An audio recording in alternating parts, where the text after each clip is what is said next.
Welcome to the Power Lunch on LinkedIn Live. I've already done this introduction once. We're going to try to get this program off. David, can you hear me? I can hear you. Can you hear me? No. What is the deal? We've changed nothing. How about now? Can you hear me? I can hear you now. Oh my goodness. Oh, you can or you can't? I've got you. Oh, yes. Gotcha. Our offerings to the technology gods, they've accepted them and found them acceptable. That's right. Oh my goodness. Thankfully, we can chat. Hey, David, thank you for joining the program today. It's wonderful to have you, and I'm not going to go through the introduction again. Just not going to do it. Hey, I wanted to know one fellow drummer to one fellow drummer.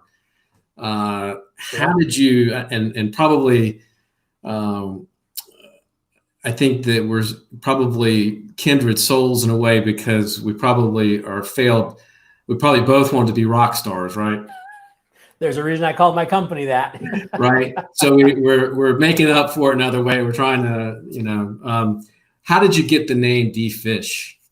So I got to play in music. I played in a band actually for quite a while, and I was the drummer. We were a funk and ska and hip hop band. We did everything. And every once in a while I would jump up from behind the drum kit and I would be a rapper. And so my bandmates jokingly called me MCD Fish. And they just did it that one night at a show, and a couple people I worked with were there, heard it, thought it was funny. And so then, Monday morning they started calling me that. And eventually when the president of a $200 million company calls you D-Fish, you're D-Fish. You're like, yep, sounds great. It sticks. And I've been called a lot worse, so I'm fine with it. I know the feeling. Yeah. So what's, we got to jump into your background. You've been speaking for a long time. You're president of your own company, written 6 bestsellers, a thought leader in sales and networking. So we've got to talk about that today because I think it's a really critical topic. And I think it's something that people are really curious about, particularly as entrepreneurs and business people. You're always looking at, your frontline salespeople. What's a way and I know you really work with a lot of small, medium enterprises. What is a way like that you can increase your sales and get your sales team to be high performing? What are some things that you can do to make that happen? Oh, that's a great question. And, if I had the magic pill, I would have invented that, and I'd have enough money to go buy an island somewhere.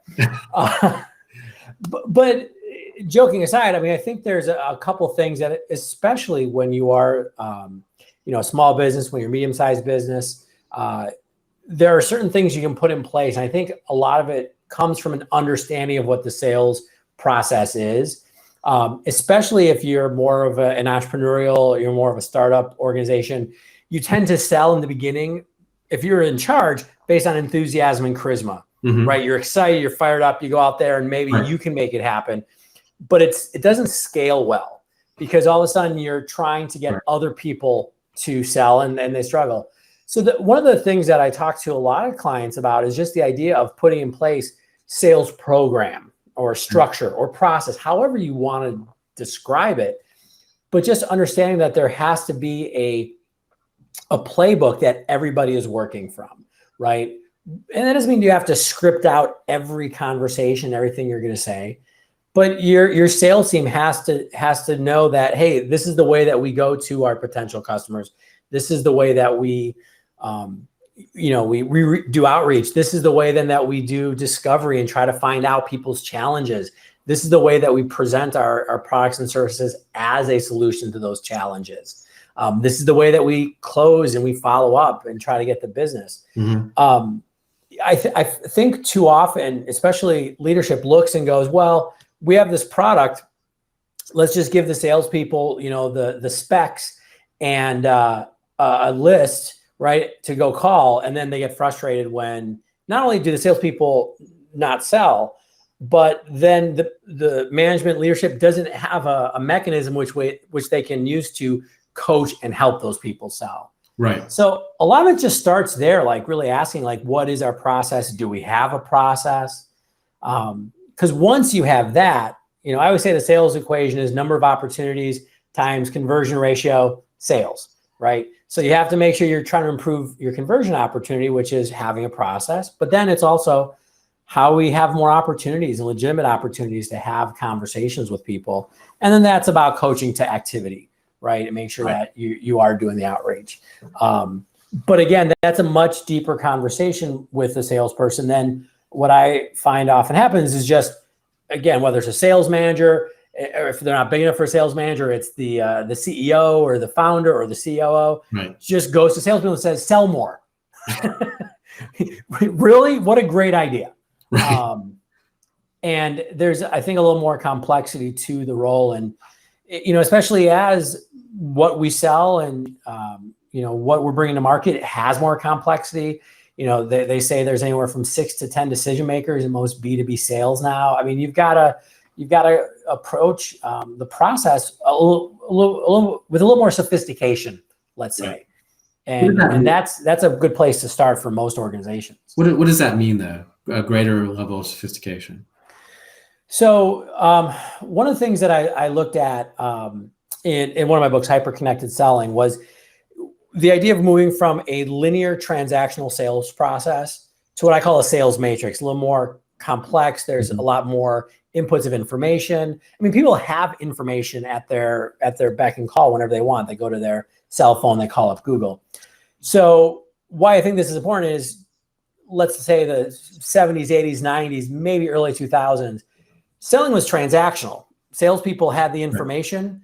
They were just calling people up, say, hey, you might not know about my product. I've got the new brochure. You want to buy from me? And that's kind of all it was. And that's why you had the hustle culture and just, you can just be a good talker and that's all you need. Because we have information symmetry between sellers and buyers are on their own journey. They don't even need sellers often at the beginning and maybe not even till the end of their process.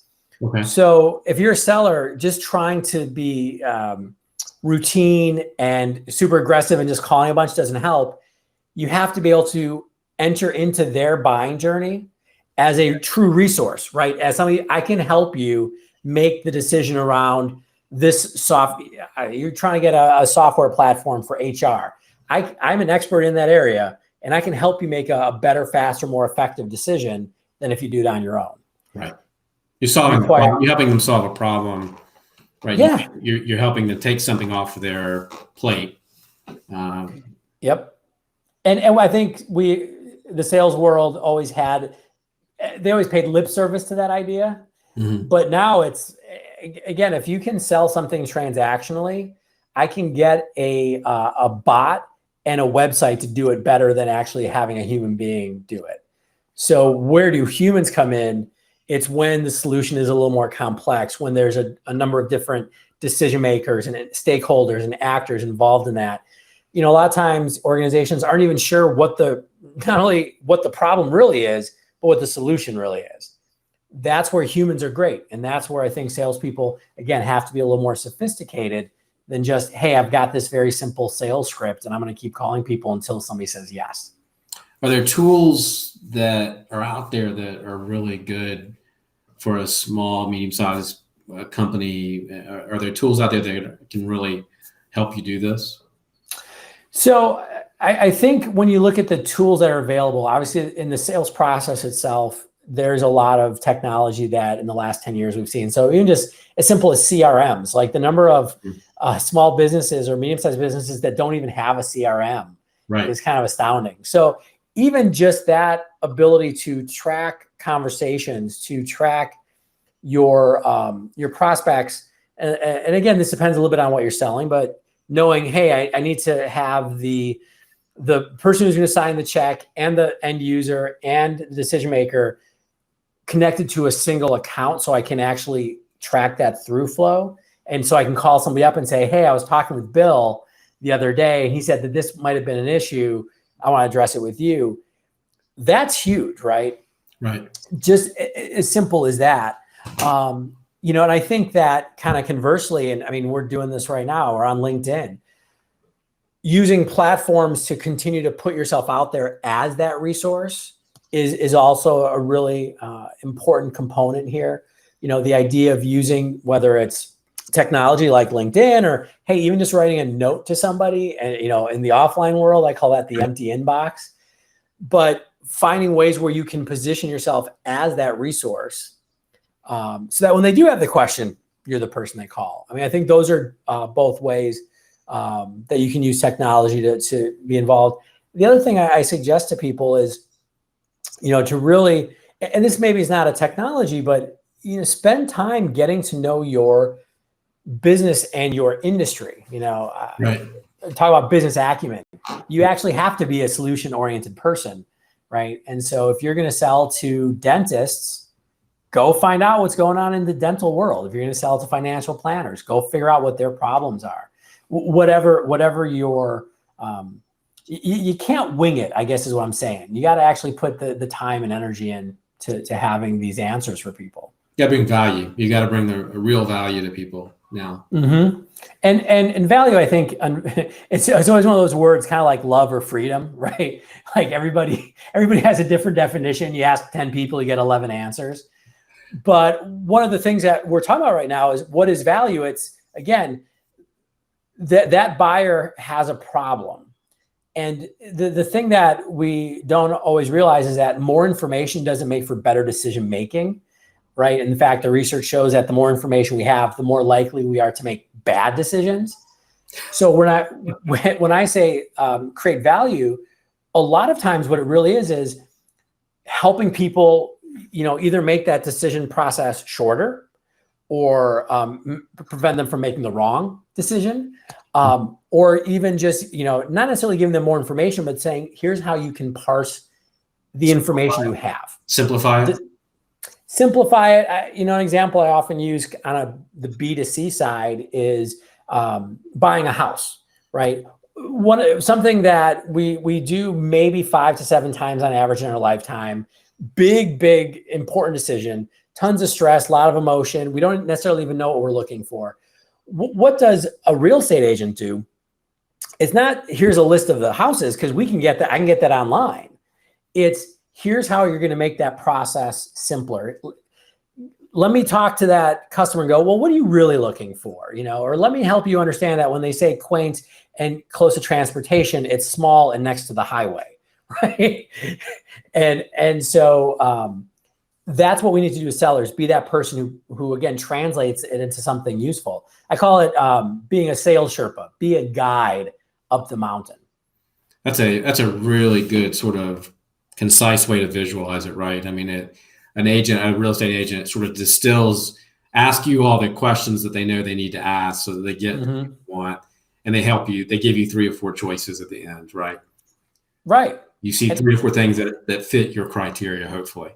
Then you go, yep, B. That's I want that one. And I think what this also does too, and I know we have a lot of salespeople on, but also business owners, people who are on sales. I think it helps us reconceptualize what selling is in the 21st century, because there's still a lot of resistance, right? People think sales is a 4-letter word. Mm-hmm. But to use that idea of like a guide, like if you're, again, this sales Sherpa, the people are telling you, I want to go to the top of the mountain, right? Just like your, potential customers are saying, I want to solve this problem. You're not doing it to somebody. You're doing it for somebody. You're like, great, let me help guide you up that mountain. Let me help guide you through that process. And that's really what we have to do, whether our business card has sales on it or not. We have to be those guides, because when we are, people, they want to work with you. They want to buy from you, as opposed to trying to push yourself on them. Right.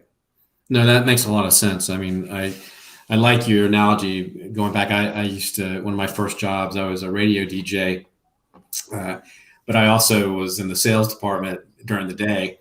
My career as a DJ wasn't going anywhere. But it felt like it was just a numbers game, right? Mm-hmm. and you were constantly going door to door, going into businesses to sell radio ads, right? Right. With no, honestly, with no idea whether that was going to help that or whether it was right for that customer. But I think that's changed. I think people are better or smarter today than they were. For sure. And I think, the advertising, the radio advertising executive today goes, hey, I'm going to find out about your business, what kind of customers you want, what you're trying to do. And then I can show you how our advertising at certain times for certain demographics will, bring people into this location or to this event. It goes back to that point about sophistication, right? Right. You're not just throwing spaghetti at the wall and hoping something sticks. Right. You're actually walking in with real solutions. Well, and you can do it better now with you can understand the demographics better. You can understand the clientele better. And if they have a CRM and they have that kind of information, they can tell you what. Yep. They can be a partner in that. Yeah, that's interesting. Going back to some of the networking stuff you were talking about, I wanted to dig into that a little bit. Because as a salesperson or a business owner, what do you think in terms of you started to talk about building that thought leadership, I think is where you were going with that, and looking at becoming an expert in a particular area. How do you do that? I mean, there's so many ways, how much time do you spend on it? How do you build that network? How do you become that thought leader so that when you walk in the door, you have credibility in a particular. Right. So there's like 19 questions packed in there, right? Yeah, I apologize. Yeah, no worries. Yeah, that's why I wrote a bunch of books on it. So I think the first thing that's really important to remember is when you think about becoming a thought leader or an influencer, something I like to tell people is that the goal is actually to become a micro influencer. Okay. Meaning you're not trying to have tens of thousands of followers on Twitter or, be famous throughout the land. But if you can make sure that, depending on what your business is, the 100, the 200, 550 people that you really want to influence, I call it being a micro influencer, right? Like I need to make sure this small network of people knows who I am, right? And I think for most people, that's a really important thing to keep in mind because the average person who's not, somebody like you or somebody like me, we're spending time, we're writing books, we're on all these platforms. Right. It's part of our business development, it's part of what we do.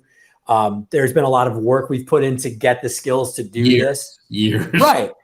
And I think it's very off-putting to look at somebody who's, just maybe been in sales their whole life or they're starting a graphic design agency and being like, well, now you have to be a video personality and you have to be a book writer. That's too much. But if you can say, hey, there's a core group of people that you want to start to be able to influence, much more manageable. And for me, this is really, when I started my business, it was all through networking. Okay. And it literally was, I'm going to go to events. I work with small businesses. That's where I started my practice. I'm going to go to where those people are. I looked around. I was like, hey, Chamber of Commerce events, just regular, business networking. I'm going to go to those and I'm going to start to meet people. And networking is not transactional. I think that's an important thing to remember. It's not going to a networking event is not networking. It's going to that event, meeting some people saying, hey, you're interesting. I like you. I might be able to help you in some way, shape, or form. So let's have a cup of coffee. Let's build up that relationship over time. And for me, when I first started out, I was like, hey, I'm going to have at least 2 cups of coffee every week with someone. And that was actually part of, because I felt that was more effective for me at that time than just like pounding the phone, trying to cold call a bunch of people. Right. And it worked. I've built my practice pretty much by referral and based on people that already know me. So does it take time? Absolutely. But it's just where you're choosing to spend your time, right? I always thought, hey, I got to have lunch. I got to have, I'm going to drink some coffee during the day. By this point, I've got people I know well. We meet like maybe once every 6 months. So we just grab a happy hour cocktail, right? I know them well enough. Like, let's grab a beer. I love craft beer. So we've got a lot of breweries in the area. And sometimes it's just more social. These are people I've become, business friends. My wife calls them friends, friends and clients, right? She goes, "Oh, are you going to go work at the brewery?" And I'm like, "Yep." Yep, indeed. But what's interesting, but when you continue to do that over time, that's, again, you're that micro influencer. Those groups of people know me as small business coach, sales speaker, so often I'm having that meeting and they're like, "Hey, I've got somebody I want to introduce you to." Or I do get that email. "Hey, D, I want to introduce you to so-and-so. I know, she just started a business. She needs some help in these areas." It's a little bit more long term, right? You got to have a long-term focus on things, but I found it very successful, but also just a much more meaningful way of going about business. Is there a particular follow-up? Let's say you're operating in a small area, in a medium-sized market or town or sure, yeah, and that's your deal, and you go to the chamber events and you go to the all the networking events that there are, and you do all the things that you need to do. Is there a particular follow-up you would recommend, or a particular kind of follow-up that you would recommend? Yeah. The biggest thing. I tell you what, I used to keep business cards and I'd write notes on them, right, and then put that in a notebook so that I could follow up. But are there other things that you can do? Oh, for sure. And the biggest thing about follow-up, and I loved your tool right there, is just have some sort of follow-up, right? The number of people who have a stack, and I'm not calling out anybody who's watching right now, but I know that at least one of you has a stack of business cards. It's on your desk, it's in a drawer, it's in your briefcase, it's in your purse. It does nothing. That's what I'm saying. And events, to me, like, events are, they're kind of like singles bars where, hopefully you don't treat one like a singles bar, but the analogy is everybody at a singles bar is there because you want to meet people who are maybe single as well. Right. You hit it off with somebody, you're going to have, you'll maybe exchange numbers and have a date and get to know each other. In the same way, going to an event is a bunch of people who, we're all trying to help our businesses grow. And if I identify somebody who is a good person to follow up with, let's continue the conversation. This is where CRMs can be really effective. Putting those notes that you have on the business card into it. This is where something like LinkedIn, just getting in the habit of the day after reaching out to people, say, "Hey, it's great meeting you. Would love to stay connected here." Maybe something will happen. Maybe something won't. I'm very diligent about, when I would go to an event, if there's somebody who I wanted to meet, I would, the follow-up was, "Hey, it was great meeting you. Would love to grab a cup of coffee. Would love to grab a phone call." Right. And just doing that. And then having some sort of platform. This has actually been, I guess, my secret weapon. It's not that secret, but having whatever your calendar program is, people that you think you want to continue to build a relationship with, put a reminder to reach out to them. It's really kind of that simple. How long? And so how long should you? 100% depends, which is, I know we always want to be like, it should be 37 days. Exactly. And here's the, if I meet somebody at an event and I'm like, "Hey, this is, there's a good connection. I think I can help them, or they can help me." I'll do that right away. Right. And so you do that initial conversation. If there's, a connection, or like, "Hey, I really want to stay in touch with this person," I'd probably go like every quarter. Okay. I would do anywhere from every quarter to every 6 months. Okay. And I literally have people that it's a running reminder, and it's not fancy. It's actually in my Outlook, where it's, email Jim, grab a cup of coffee, and that just pops up, every 4 months. So 3 times a year, I'm meeting with him, and I'm actually thinking of a Jim. The Jim was a client of mine 12 years ago. He's continued to work with me off and on through the years. He sends me business. I just got an email from him last week. "Hey, I want to introduce you to somebody." And we basically have beers 3 or 4 times a year. Yeah, I mean that's not bugging. That's not overdoing it. That sounds pretty reasonable. Yeah, I mean, and, that's enough time that things have changed. And by the way, I like him. He likes me. This is an enjoyable conversation. I mean, it sounds strange. I don't network with people I don't like, and I like most people, but sometimes you just don't jive with something. That's totally okay. The world's big enough, and so yeah, it's not bugging them at all. If you're doing it like every week, hey, you grab a cup of coffee? Hey, you want to grab a cup of coffee? That's stalking. Don't do that. What's the best way to do it on LinkedIn, you think?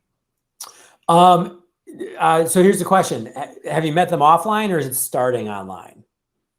Because those are very different. I think, let's say most of my interactions on LinkedIn obviously are probably on LinkedIn, right? Right. Without face-to-face. Yeah. So whenever I'm doing that, I think I'll usually start. So even the way the algorithm works on LinkedIn, when you first connect with somebody, you're seeing more of their content in your newsfeed and vice versa. So that's the first thing I'll start paying attention to what comes up. But if there's, something where it seems like, hey, there's a connection, there's some way that, again, I might be able to help them, they might be able to help me, I'll just reach out and say, hey, do you have time for a 15-minute, video call? Zoom is free. That's the platform I use. It works well. And I'll say, hey, you want to have a virtual cup of coffee, spend 15 or 20 minutes. And a lot of people are open. Sometimes people aren't on LinkedIn that much or they don't respond. That's okay. That is where that old sales adage, it's a numbers game, does come in. It's not personal. And then you kind of go from there. And if it's somebody who you're like, wow, this is a good relationship, or this is somebody that I should continue on, you kind of put them into that virtual funnel. I mean, I've got people that I've met on LinkedIn. I can think my friend Ryan. I've never met Ryan in real life. We've known each other for 5 years. I've actually met his wife because she was in Chicago for work. So we met for lunch, which is great. And he was super jealous. He's like, my wife's met you and I haven't. But we've done video calls together. We just, every 6 months check up on by phone. That's fine. Mm-hmm. But I guess kind of the overarching theme here is that it does take a little bit of attention, a little bit of intentionality to build your network. And I make the joke that, networking is a lifestyle choice, that you have to have some regular engagements with your network. Right. Most people don't. Most people think networking doesn't work because they didn't put anything into it. Like they went to an event once and somebody didn't give them a job right away, or they didn't get a new client right away. So, this doesn't work. It's like a farmer going to his field, planting some seeds, then coming back the next day and being like, oh, this obviously doesn't work.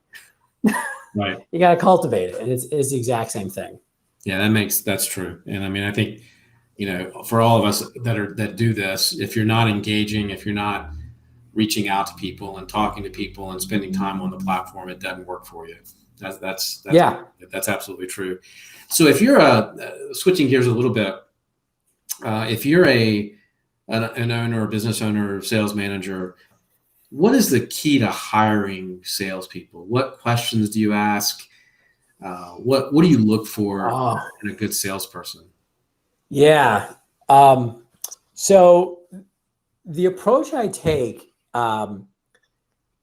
so I guess here's how to say it. I think most interview processes in general don't work, right? Because it's just a crapshoot. In the end, hiring is always going to be a bit of a crapshoot. There's always a gamble to it. Right. But what I always suggest is there's a couple important elements. One is that it has to be over time. This idea of and especially if you're like a business owner, I've seen this all the time. They're busy. So they're like, if somebody comes in, impresses me, boom, you got the job. I can now check that off and go to the next thing. Right. So, one of the things I always suggest is it's got to be at least, there has to be at least a couple touch points throughout the process. Okay. I'll often suggest to clients like, hey, start with a quick phone pre-screen where literally you just want to hear them on the phone. You're not trying to weed them out or anything. Just, I want to talk to you. have them come in for a quick 15 or 20 minutes. And then if they pass that, bring them in for another full interview for like an hour, and then after that, even if you want to have them meet team and stuff like that, I mean, it's an investment when you're bringing somebody on both sides. And, having it be a fit on both sides. That's something whenever I've been in a hiring situation, I'm very clear about. It's not just me hiring you, it's you wanting to work with me. And then the other thing that I think a lot of definitely sales managers and business owners make a mistake with is that they actually don't define the sales process. Going back to what we kind of started with, they just go, I'm going to hire a salesperson. Oh, you've got a sales background. Great. You know what to do. Here's a product. Here's a service. Here's our website. Oh, here's a business card with our logo on it. Go. And then a couple months later, the salesperson, salespeople, which is really funny, they want coaching. They want guidance. They want management. As human beings, we want people to help us be successful. Right. And there are very few, we both work with business owners, even business owners and people that are entrepreneurs and motivated that way still need help and guidance. That's why there's coaches like us. Right. So to expect a salesperson just to figure it out is a recipe for disaster. And so one of the most important things, ironically, happens well before, in my opinion, the actual interview process. It's sitting down and doing a job description that is a legitimate, this is what the role is. Not, you're going to talk to our clients and build our brand. You're going to make 50 phone calls a day. You're expected to do X number of, emails or whatever it really is on a day-to-day basis. Right. If you can define that and then say, hey, this is what it is. If you're going to work with us, do you want to do this? B, can you do this? Tell me. They say yes. Boom. You're off to a much better start, I guess. And that level of clarity rarely happens. I'm always amazed at how many people copy and paste a job description off the internet, and I was the only one in my business that could probably write a decent job description about how to sell the products, because I could sell it like nobody else could sell it. Right. So I should never have copied and pasted something. I should have said it's going to take getting on an airplane and going to see that client. It's going to take relationship building. It's going to take, the first couple of years. It's going to take you being on the road a lot, developing those relationships. Yep. And that's, sorry, I'm stumbling here a little bit. If you want to have a good interview process, what it really is, it's like dating, right? Here's what I'm about. Here's what you're about. Do these two things fit? So yeah, if you have a job where like, hey, you need to be out talking to our prospects in their offices, or hey, you've got to be at trade shows, you've got to build relationships, and this is a national job. If you don't tell somebody, hey, you're going to be traveling 50% of the time, 75% of the time, if you don't tell them up front, then you hire them, you can't be mad that they don't want to get on a plane. Right. You didn't tell them they had to. Right. So yeah, I think that clarity, as with most things in life, we want to we want to not invest in the boring strategy and clarity and what are we really trying to do. Just I'm going to hire somebody and it's going to make things better. Yeah, and we don't spend any time onboarding them and bringing them along, do we? No, exactly. I was talking to somebody yesterday. I was talking to Jeffrey Hazlett. I think you know Jeff. Jeff. I know Jeff. Yeah. You know Jeffrey and Jeff and we were talking about middle management a little bit and how we just let once we hire a middle manager, somebody that's probably been successful at the job, we put them in management. Then they're on their own, right? And that's the same thing I think we do with salespeople a lot of the time is you have sales. You're right. You have sales experience. Great. Go out and sell it. And that's yeah. So tell me about your coaching practice and how you sort of fix that, how you deal with that. Cause that's what you deal with a lot, I'm sure. For sure. And, for me in the coaching process, and, I love that there's a lot of great business coaches out there and we all kind of approach it a little differently, right? Because there isn't a one size fits all solution to this, right? Mm-hmm. And, so for the work that I do, a lot of it is actually twofold. It's partly bringing in kind of that process and structure. So, I've got a background in that. I've run businesses. I've been sales managers. I've created sales programs. So part of it's going in and figuring out where are the challenges. But then the other part of my practice is actually then talking to, let's say, a business owner and going, there's nothing magical or secret here. Why aren't you doing it? Because I think one of the things that we often then forget is this stuff isn't rocket science, right? It's not rocket surgery, but it's, why am I struggling? What are the mental, emotional, psychological challenges, or also opportunities that I have, and how do I actually wrap my brain around not only figure out what to do, but how I'm going to get myself to do it moving forward, right? I'm sure that's stuff that you run into all the time. Yeah. Well, let's go to our trusty device here and look at our social media, see if we've got some questions. I've got one from Carolyn Barth. She says, how do you become a thought leader or a go-to expert? The micro-influencer idea is, let's see, the micro-influencer idea is a good start with 150 people. You also need social proof and earned media to validate you are indeed a go-to expert as perceived by other people. What do you think of that? Yeah. So a good thing to do here is just to start. I think that we were just talking about the importance of clarity and the strategy.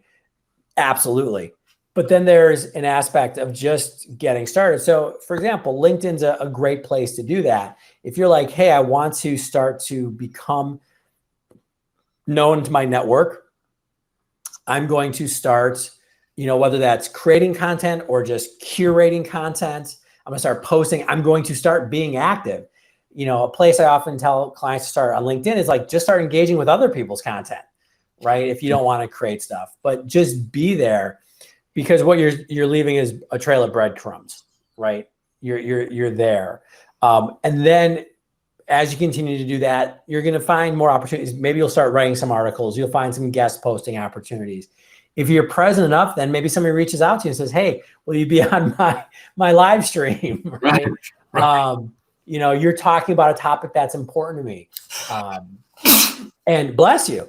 But I think that the idea of getting started, especially for a lot of people who don't have as much experience, we're talking about how it takes years to actually get good at this. Start somewhere and start where not a lot of people are paying attention to you. That's actually good, because you get the chance to practice, to develop your skills and confidence. And then very naturally, you can start building from there. And then you can find the opportunities. It says just a matter of starting somewhere, right? And doing something, which a lot of people just don't do.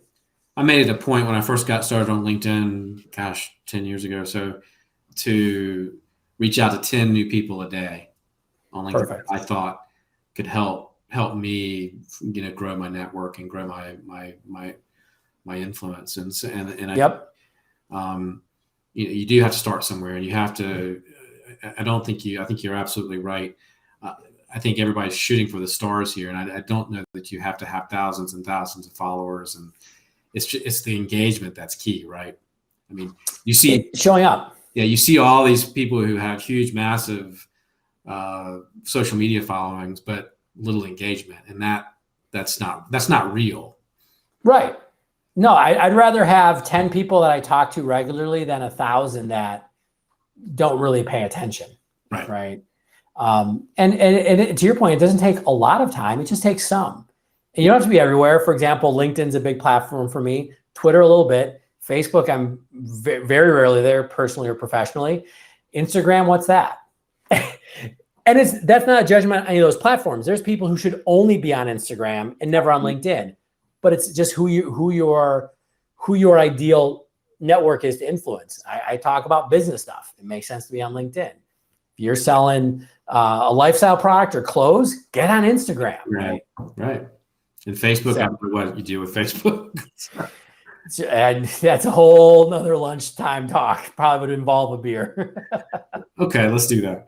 Done. I'm game. How about a dinner time, a happy hour conversation? Well, and beer. My podcast is called Beer Beats in Business for a reason. That's right. We'll bring you on. We'll make it happen. Okay, that's a deal. Thanks, Krista Molian, for engaging today. You had a bunch of good comments, and we had a bunch of good comments earlier before we had some technical glitches. But thank you guys for listening today and watching today. Appreciate your follows and your likes. David, thank you so much for being on the show. Where can they get the book? There's this little website called Amazon. Okay. Yeah, I've got, hyper connected selling and networking on LinkedIn and networking in the 21st century. They're all there. Just search David JP Fisher. It's the easiest way.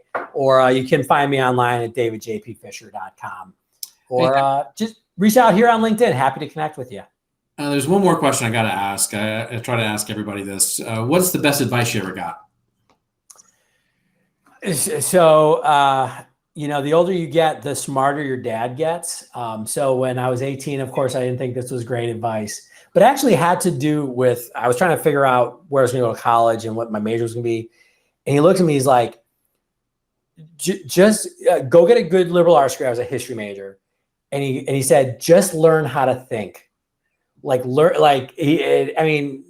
worked for the Postal Service for 40 years. But he was just like, learn how to think, because then doesn't matter where you go, what you do, you're set for success. And, I listened to him and looking back, that's what I tell my son. I'd be like, hey, just learn how to think. Anything else, if you can, you're not going to get taken advantage of. You're going to find success, find ways to be of value to people. That was probably some of the best advice I ever got. Excellent. That's fantastic. Hey, thank you so much for being on the show. Thanks for spending your time with us today. It means a lot, and I appreciate it, and thank you. Check out the website for upcoming upcoming schedule of guests. We have a great lineup this month. If you have a topic you want us to cover, please reach out via LinkedIn and messaging or through the website. And the website is powerlunch.live.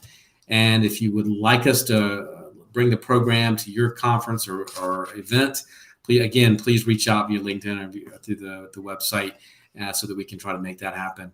Have a great afternoon.